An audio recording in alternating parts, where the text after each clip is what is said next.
we talk about growing the game here, growing the culture, doing all these things. This is the best event and competition that we have to grow the game in this country in all markets around. And I just don't understand why so many people, not just Gone Garber, but there's a lot of people that shit on this competition. Yeah. And I just don't get it, because if the spirit of what we're doing here is to grow the game, then this competition should be at the very, very top, or at least close to it. This is what I'd say. It's a competition for the people. This is not a competition for business. This is a competition for the people. Well said, Chuck. And long term, it works for the business because you're growing the game and the stories. And I think another part of it is the scouting. You might find that one jewel of a young player who has all this potential, and that's how they see it in England in the FA Cup. There's players that get moves just from this competition. So it's in a way also scouting and seeing, what this country is doing in terms of development for the smaller clubs who maybe there's a couple of players who fall through the cracks, and boom, you have that magical performance, or your team makes a run and you get that move. So yeah, well, I can speak to it because we played it back in San Jose. Whatever. I'm not even going to give you guys the year. Shut up.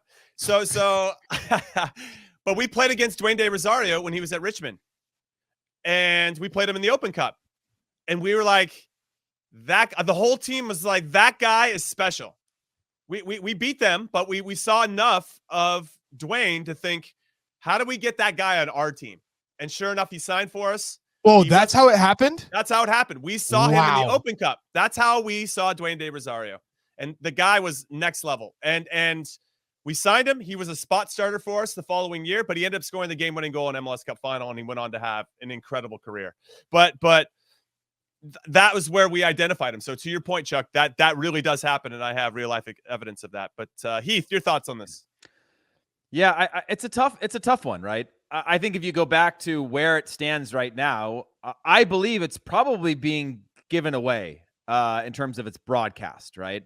They were looking for a sponsor. I think they got an actual sponsor behind it. It might be one of the beer companies. I think maybe Budweiser's behind it. Okay, time out. Why is this so hard to sponsor then? Given how we can make it romantic, right? And you can speak to all these things and the March Madness feel of it. Because why it's is it so hard to sell? I've actually pitched a number of things in an official way to U.S. Soccer that I believe would be good changes in terms of the format, in terms of group play, in terms of different ways, in terms of storytelling, right? Because it does have all of that romanticism that Charlie talked about. Obviously, the FA Cup has a lot of non-league. There are barriers of entry in terms of like the stadium that your team has, and if you have played in a couple other competitions that could qualify you into the FA Cup. And there's a number of barriers of entry that to prevent a lack, I think, there of quality, or being able to even have the infrastructure to set up either fans or the television setup. But they haven't gotten, from what I understand, a TV sponsor or one that's spending money at least on it right now. And I think that makes it difficult right now, right? So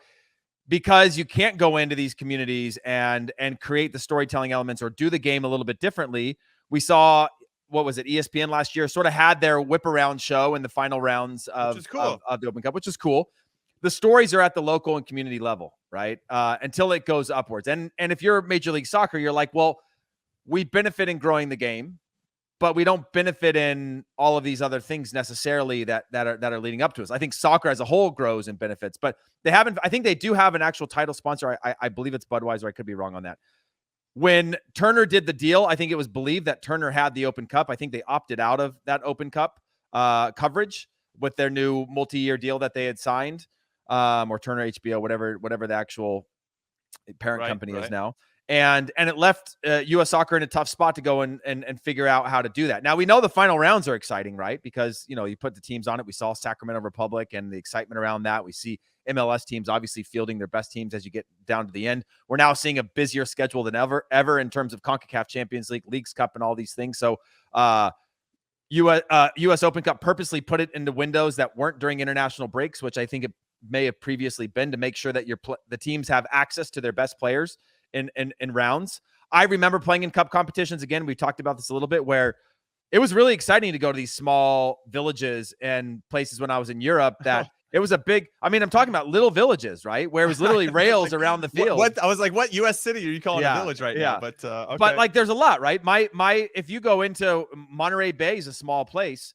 You know, Modesto is a small place. Merced is a small place. Turlock is a small place. These are towns and villages that this is a huge moment for these clubs when you came in. And I said Stanislaus County Cruisers because I remember when the San Jose Clash came into our town and we filled up the private, the Catholic school and called Central Catholic in my city. And I remember how crazy it was for me to get to experience them, not just because I got to see the stars of San Jose Earthquakes, but I got to see them in my town. And that seemed impossible to me, right? Like these people are going to now know where Modesto is, like on the map. They know, even though it's just a couple hours away, just this idea of them coming into my area and into my home and feeling like, wow, I'm seeing them in person and I'm seeing them in my environment was an insane experience for me. And it's why I remember it so vividly.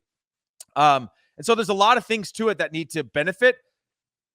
I don't think U.S. Soccer is in a position right now to just fork out cash, right? We knew that we know where their financial situation is right now. And so it's going to require some collaboration with the rights holder, with sponsors and things like that to prop it up so that we can start to extract the value out of it. So it's not just about the final 2 or 3 rounds. It's about the stories all along the way, which again, don't really benefit Major League Soccer. Benefits the game, which in turn benefits Major League Soccer. But if you're thinking about them and the product they're trying to put out now, it's a harsh. They don't control it, right? So they don't control it, yeah. And that's right. And so it's not theirs. It's gonna be different. Now they could say they would do it differently if it was theirs, but would they? And U.S. Soccer has this situation now that it's hard to fix because it requires significant investment into having more cameras. You have more localized content on scene. You have to have more, cameras to capture content that gives you goals, that gives you stories, that gives you all those things. I remember there was the Christos FC team that was, their clubhouse was in the back of a liquor store. And like, that was their sponsor for the Open Cup. And like, that's where they posted up. And there's like a little deli in there. We had sent people there to do the game and there was a goal and people were going crazy. And it was that's cool. A really cool, there's all like, all the time, everywhere there is all these unique stories, which is why I love the idea of Monterey Bay, right? I love the idea of when I see Turlock playing or Academica and Turlock playing in early games. Turlock. And like, I love that name. Me. It's crazy. And the club is run by a Portuguese Catholic church and like funded. It's like you have all these really wild stories of really localized community-based soccer, and they get their big game of the year. Right. And they generally come to your area to play that game. There's so many things about it that's great. But one, you need to have a platform that you can tell those stories and people will care. You have to connect. Right. We're seeing that now. I'm sorry, I'm on a bit of a rant. You're seeing that now with more clubs around the country that aren't just about, you can connect with Major League Soccer on a community level, but you can also connect with Vermont Green for what they stand for. Right.